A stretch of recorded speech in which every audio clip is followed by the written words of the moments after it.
I want to thank you all for coming out tonight to hear some words from Dr. Deb Hirschhorn. Dr. Deb has her PhD in marriage and family therapy and has specialized in the field of psychology and counseling for many years. She has graduated from Nova Southeastern University in a doctoral program and has done a lot of research on emotional, verbal, and physical abuse. Without further ado, Thank Dr. you, Deb. Lisa. Thank you for that nice introduction. I really appreciate that. And this is Lisa Hawk, who runs the library. This library was named for Levi Yitzchak, and I do believe that he would be very pleased and proud of the wonderful programs that have been here so far. So I'm very delighted to be part of that process. The refreshments were also sponsored by Wells Fargo Bank. This is called Strengthening Your Marriage in Turbulent Times, and it's not easy, but it's something that I think that we can all work on. I want to share with you what I gave you. These handouts, I want you to look at them because the handouts, the big thick ones that are stapled, are just about the same thing as what you're going to see on these PowerPoint slides. And studies have shown that when you write stuff down yourself, you remember it better. That's why I gave you a pen. And you have probably not seen handouts like this since you were in school. They're fill in the blank. Okay, so let's get right into it. If your marriage were stronger, what would be different? Would there be more trust? Would there be fewer differences? More points of agreement? Would you be prouder to be seen together? Would you be smiling more? Would you be happier? Would there be more fun? Dates, nights out? Would there be more of that you-know-what stuff that we're not going to talk about here? Can you see yourself actually enjoying your partner's company? Like really enjoying? Can you see yourself laughing together because you really think something the other one said is funny? Can you imagine looking forward to the moment when your spouse comes home so you can be together, just as you used to way back when? You have resources for this. You have resources for this. Maybe you've read some books. Have you read some books that had helpful ideas? Have you heard a good talk? This one included or not, either way. Are you good at reaching out to initiate peacemaking when something goes wrong? Do you hate it when you're not getting along? Are you successful at problem solving? Are you a great listener? See, you do have resources. So, what's kept you from using them? But you've all used them. This is theoretically. Do you want a happy home badly enough to be willing to lose an argument? Do you want a happy home badly enough to give up being mad and just laugh instead? To actually listen instead of making your point? This is for the guys usually, to come out of your cave so you can work it out? Not always, sometimes. Do you want a happy home badly enough to stop nursing your wound? Do you want it badly enough to not exercise your right to express yourself, even when your wife says, please don't say it that way, say it nicely to me? Do you want a happy home badly enough to change your behavior? No one's asking you to do a complete inside-out change of your identity. Just some of the behavior. See, we do have resources, but sometimes we have to give something up when we use them. That's the key. What are the things we might have to give up? Winning, being right, having the last word, playing victim, the comfort of silence, the certainty of misery, because at least you know what you've got, rather than the possibility of hope. Maybe you have to give up changing. Or some people think that divorce is the best way out. And it's not. Not financially, not emotionally. I'd like to tell you a true story, but I'm changing the names. Evan and Marcy will call them. Evan and Marcy grew up, unfortunately. Evan's home life was like this. His parents thought he was fantastic. He was God's gift to the human race. This becomes a problem for a child, because when the child thinks he's wonderful, terrific, and deserves nothing but adulation and admiration, you know what happens? He doesn't know how to give. He doesn't know how to be a giver. So what happened was, he married Marcy. She was beautiful, a wonderful person. He loved her.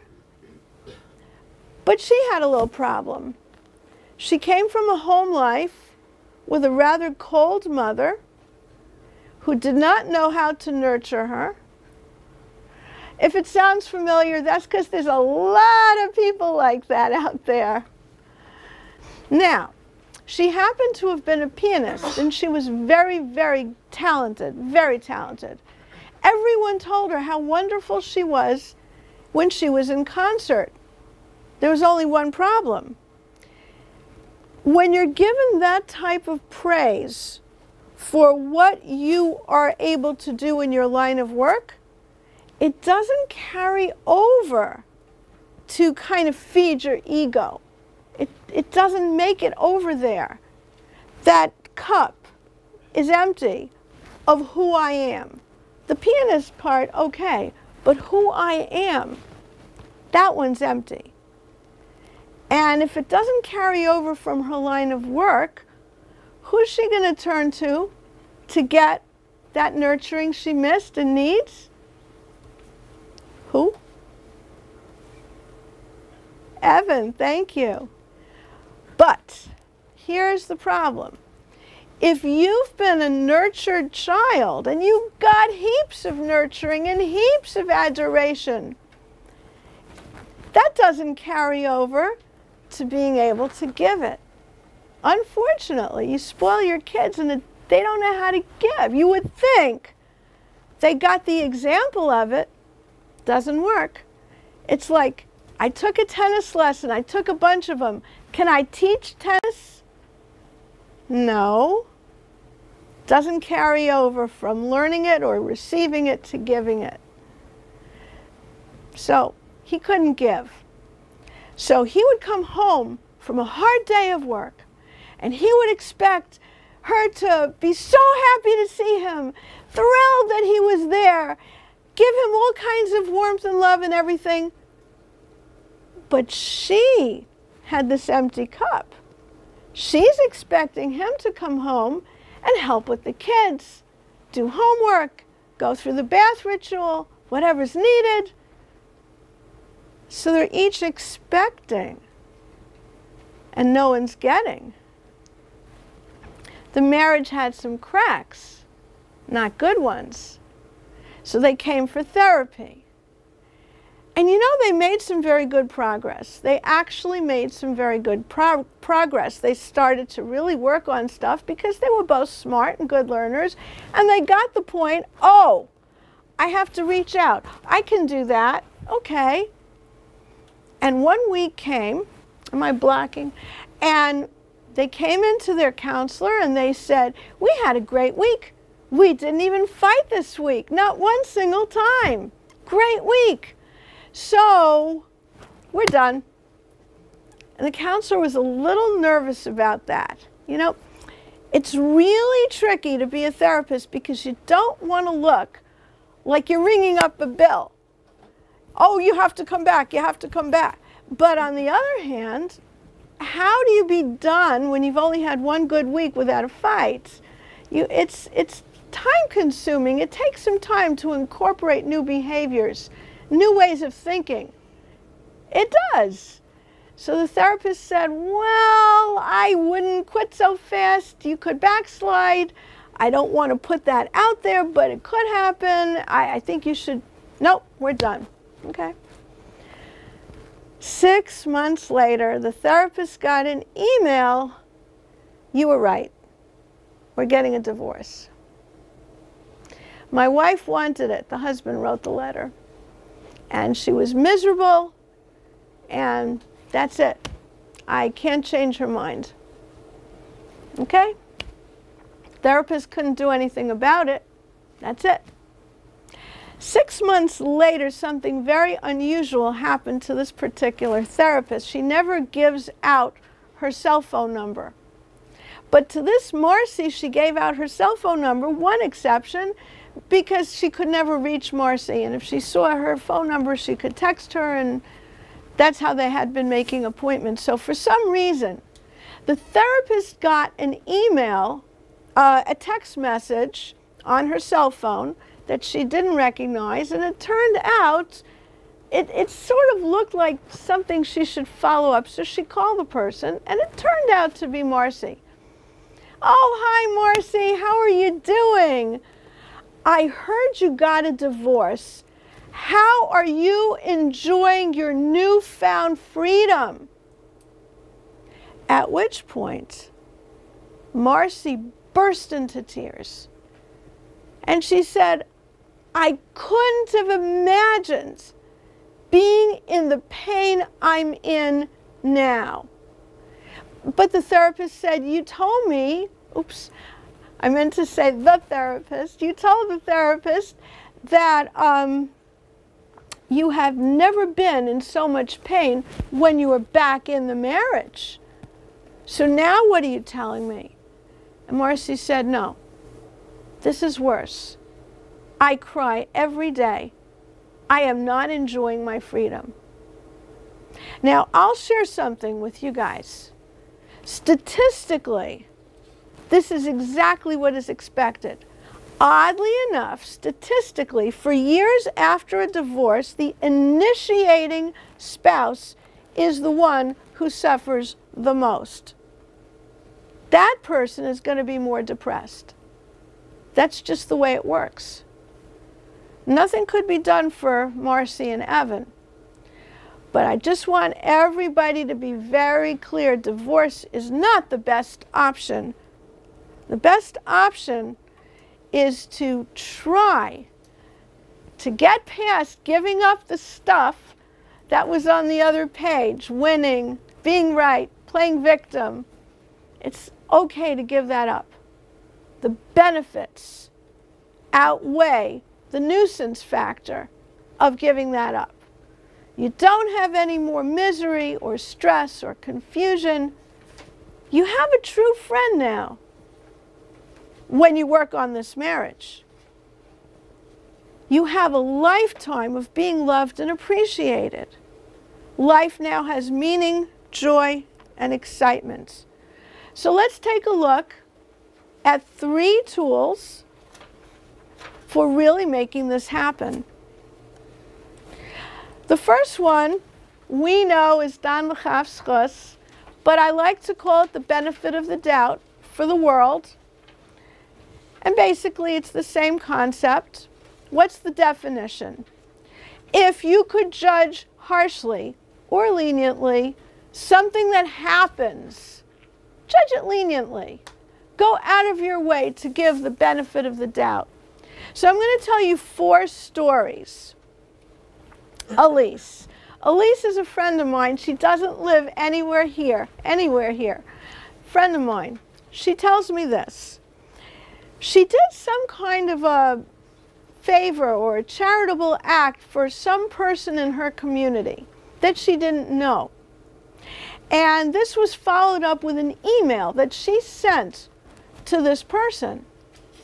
And she got back an email from that person. And she said to me, Deb, I can't believe how rude she was. I said, really? She was rude?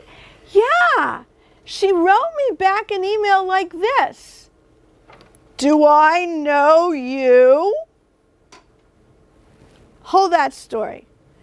Now I'm going to tell you Nathan's story. There's a reason for these 4 stories. Nathan and his family were displaced due to the hurricane. Know anybody like that? We were. And Nathan and his family were staying with relatives. His son, other members of the family. And one day, Nathan's son said to him something about, aren't you going to get an apartment? Aren't you looking to rent somewhere? And Nathan was crushed. He was so hurt. That's story number 2. Sherry's story. It's Sherry's and her husband's anniversary. And he doesn't bring a gift. He doesn't send a card. He doesn't even say happy anniversary. That's story number 3. My story. I came home Erev Purim and my reserved parking spot was taken. Terrible thing. 4 stories. Hold those stories while I share with you the benefit of the doubt exercise, which I created, and it's a funny thing, but people find it difficult. Maybe you won't. Come up with 5 explanations that are benefits of the doubt for a person's behavior. So what I would like you to do is actually do that now. I know some of you are so tired, but this will get the juices rolling mentally. I'd like you to find a partner here. But first, do the first part of this yourself. Choose one of the stories, any one, and come up, I'm going to give you 2 whole minutes, with 5 benefit explanations. We may not go over all of them right now, but I want you to do the 5. And I'm going to give you 2 minutes.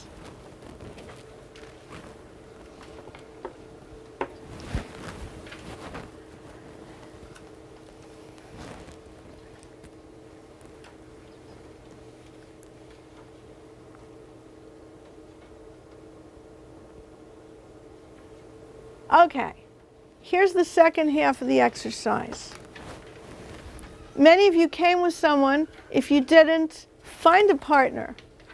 I want you, I'm not going to give you that much time, but I want one person to go first and go over what you did. If you couldn't find 5, maybe your partner will be able to figure out the missing ones. Also, I'd like your partner to check for the positiveness of your explanation. It has to be positive. It has to be a benefit explanation.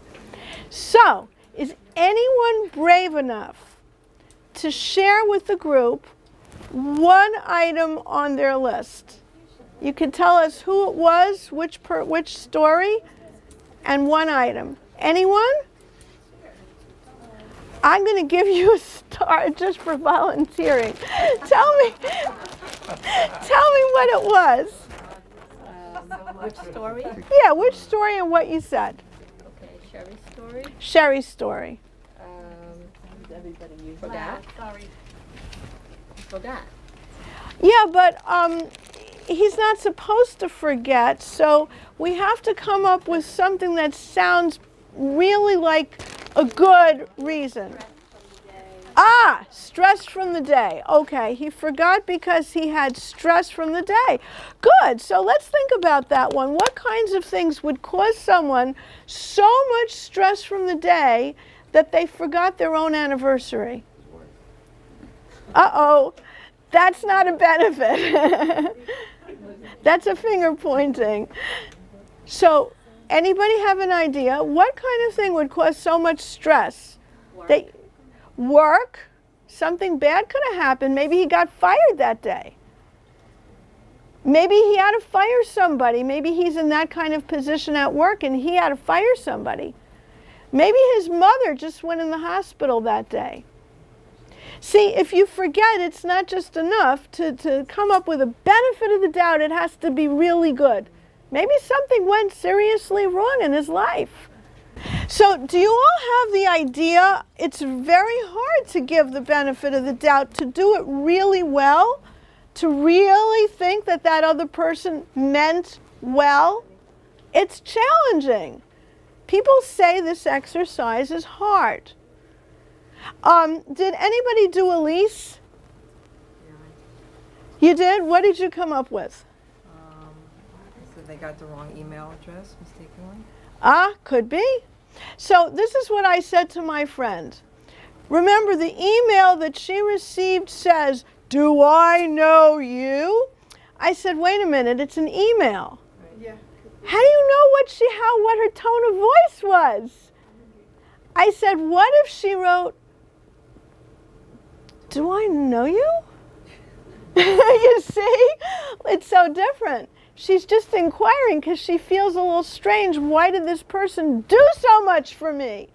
So instead of being rude, it's really quite complimentary. You're a stranger and I don't even know you and you did so much for me.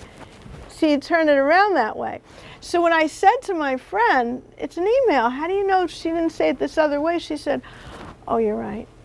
So that was that story. I didn't really have 5, but you could probably come up with 5 too. That was what happened. I want you, what I really would like you to do, I know some of you came out here so tired you couldn't even keep your eyes open, and I appreciate that. But I would really like you to do the others at home with your spouse. I just think it's a very healthy exercise. Okay, today's topic was strengthening your marriage in turbulent times. Turbulent times. So if we have this benefit of the doubt exercise, what effect do you think turbulent times have on being able to do a good job with this exercise? If there's stress, what happens when you've got stress? I came up with this little chart. Stress causes you to feel pain. You know, the videographer said to me tonight, will that light bother you? I said, it's bothering me now, but I guarantee when I'm starting to talk, I won't even notice the light, and that's true. I just noticed it now because I thought of saying that. When you're distracted with life, you're not feeling problems. But when you add stress, all of a sudden you feel it. All of a sudden you notice your pain. And what happens when you notice how bad you feel? You're focusing on yourself. It's harder to see the other person, isn't it? It's harder to give the benefit of the doubt. Does that make sense? It's harder. So you have to work on compensating for that. I know many families in the area have either been stressed because they had flooding and damage to their homes, or they watched everybody, and then those people who had the damage and they didn't came to their house. It's been difficult. The economic conditions are not good. We're all kind of in this. If you're the type of person who can get yourself or can get into a blue funk due to stress, what can you do? What have any of you tried? Does anyone feel brave enough to answer? Meditating to calm down and relax. Do a chesed because you're getting out of yourself and thinking about others. Beautiful. Beautiful.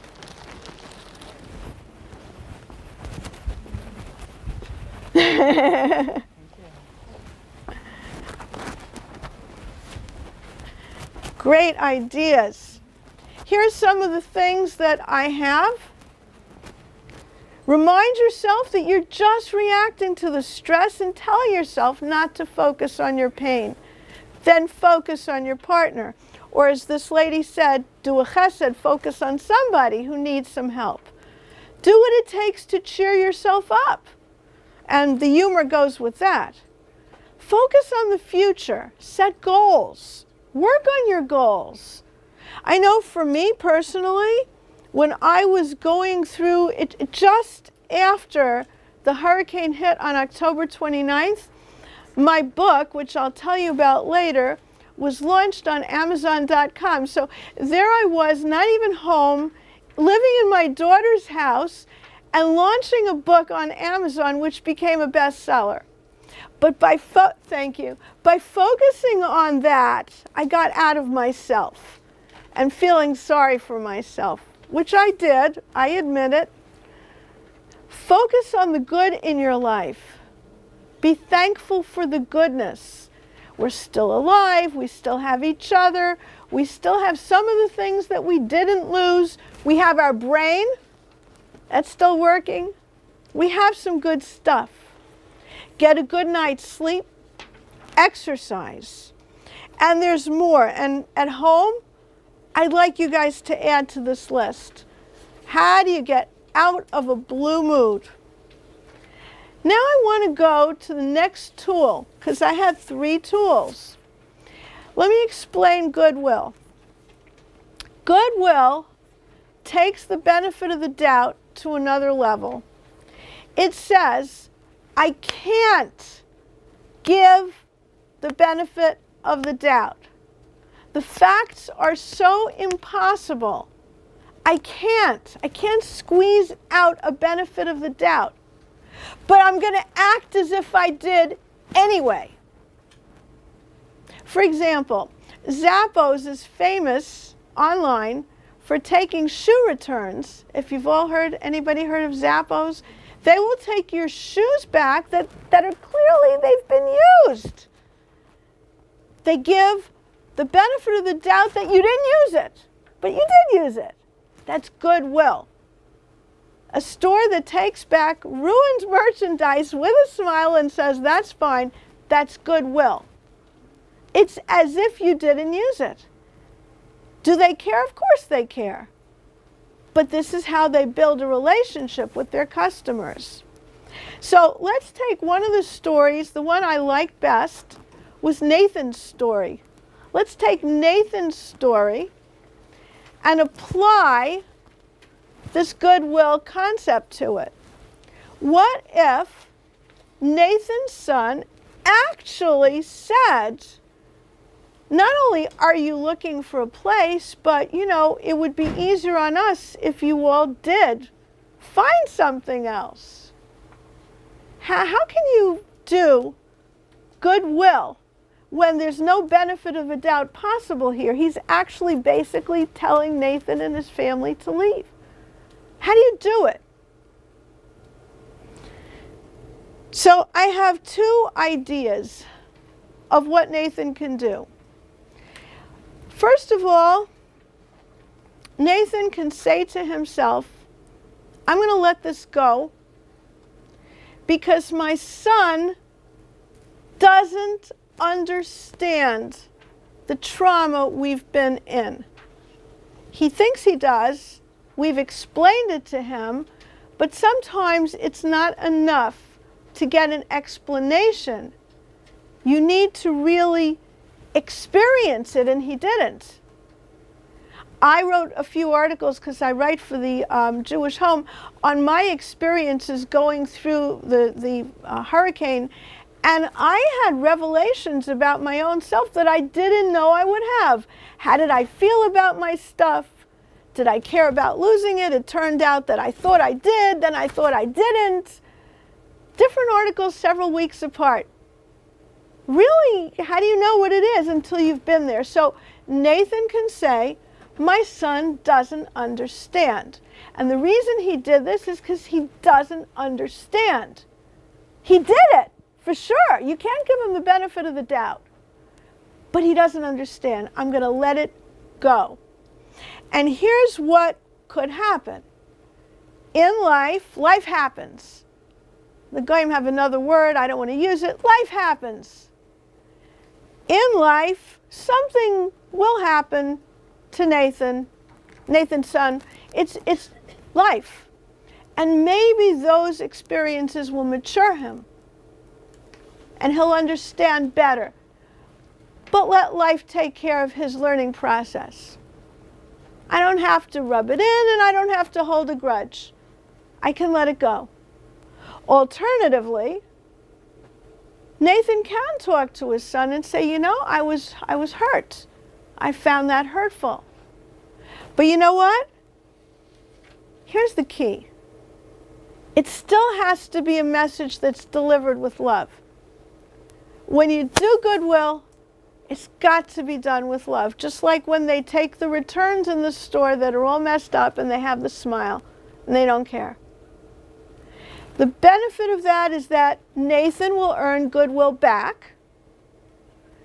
His son may feel indebted to him for being so nice and likely to extend himself in the future. And I believe Nathan will be happier in this relationship.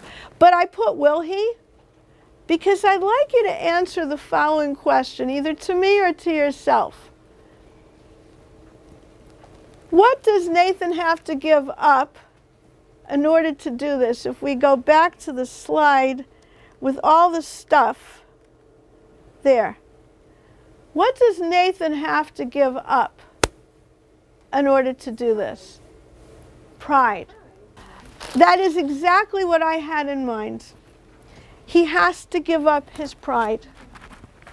That's so key. Now, if that's too much for him, he won't do it and he won't feel good about it. And my opinion is he should do it. He should give it up because it's not that important. Because he will have a good relationship with his son as his son matures and recognizes eventually, or he tells him nicely, that he made a mistake. What do you guys think? You agree or disagree? Is it worth it to give up your pride? My opinion. Some people agree. Some are undecided. Think about it. It's a very powerful tool when you're dealing with your partner, your spouse. Third tool, giving.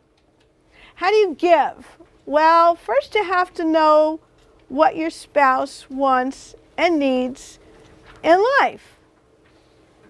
And from us, what if you don't know? So how much time does anybody spend thinking, what would my spouse like from me today? About half a second, if that much. But I think it's important. I think it's very important.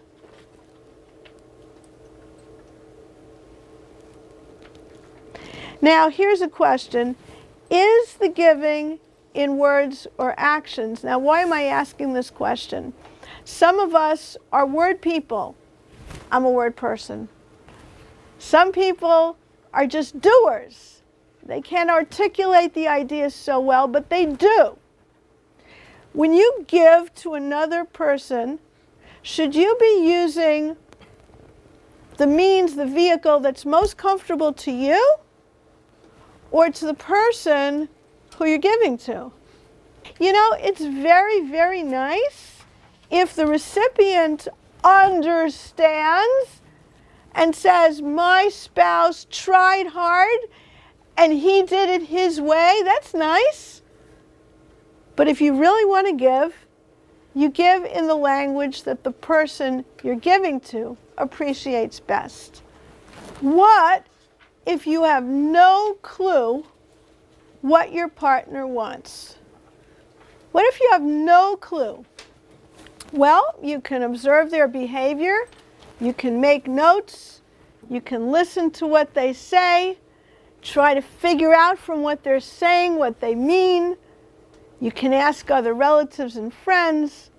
You can ask them directly what they want, and you can think about it. Now, you're probably thinking, what do you mean think about it? I have no clue what they want. What am I going to think about? So let me ask a question. Do you know anyone who can delve into a Gemara and tear it apart and bring in all the Meforshim, but they have no clue what their wife wants?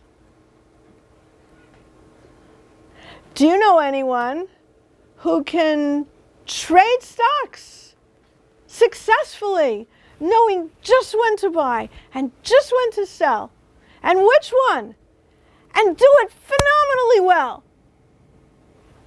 And they have no clue what their wife wants. Do you know anyone who knows just what color shoes go with the skirt and the shirt and the hat to match, perfectly coordinated, but they don't know what their husband wants? What am I getting at? What do these examples all have in common? What do you need? What's the missing element? Communication, understanding. What was the other one? Desire to want to know. You said communication.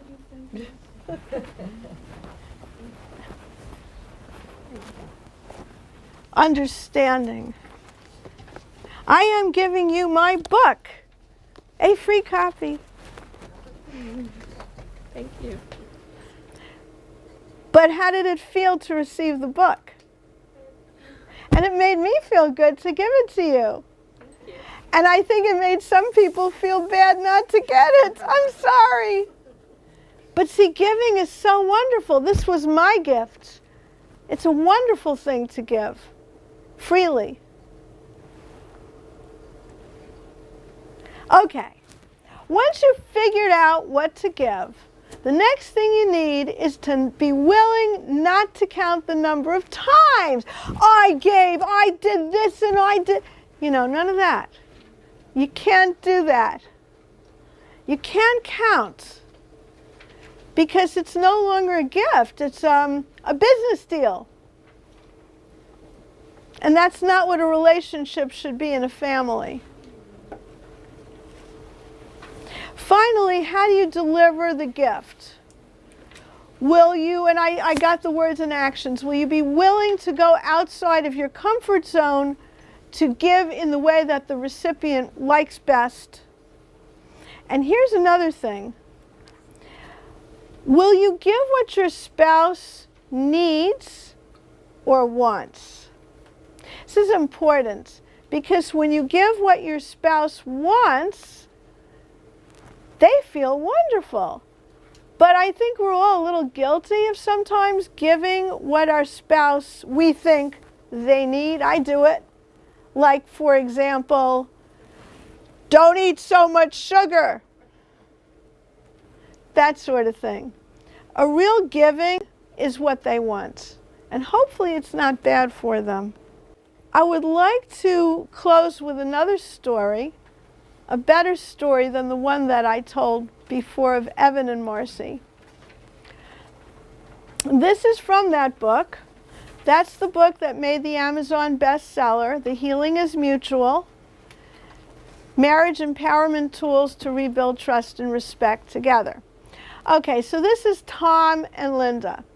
Tom, I made him in the book a truck driver, but he could be a diamond merchant or somebody doing business in Africa or wherever.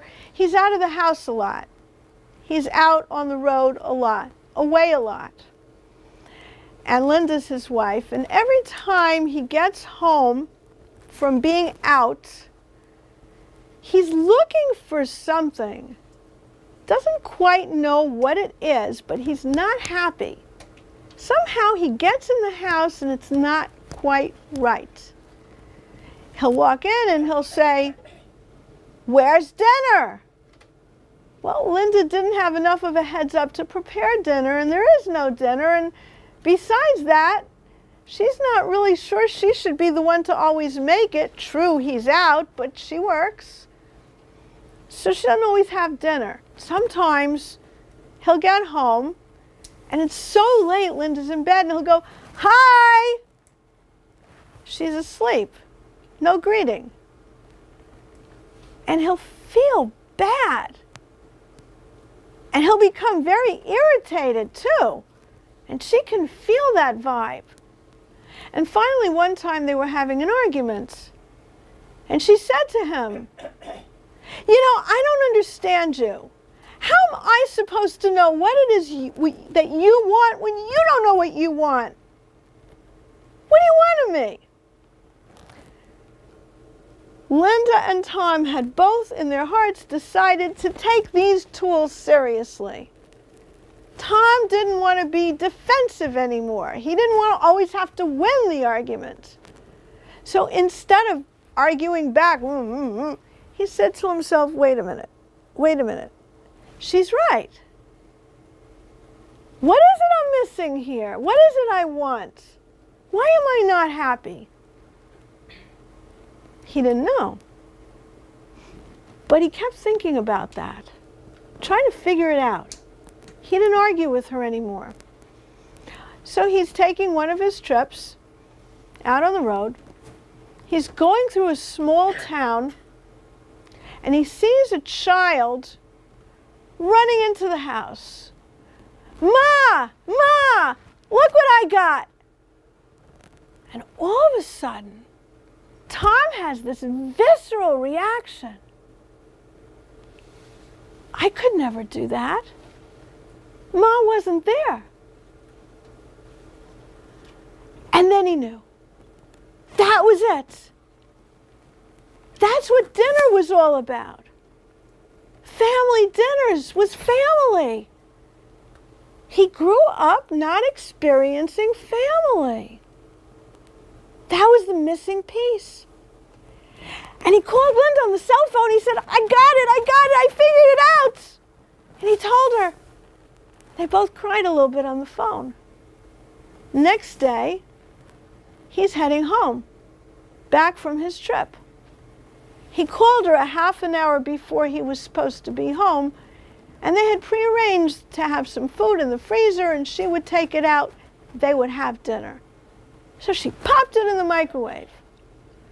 And when he got home, dinner was ready. And she gave him a hug. That was her giving. Simple thing. And that's what I wish for all of you, each of you, to have that peace inside, because you're both working on the same goals together. And I want to help you do that. So I wish you all well, and I thank you for coming.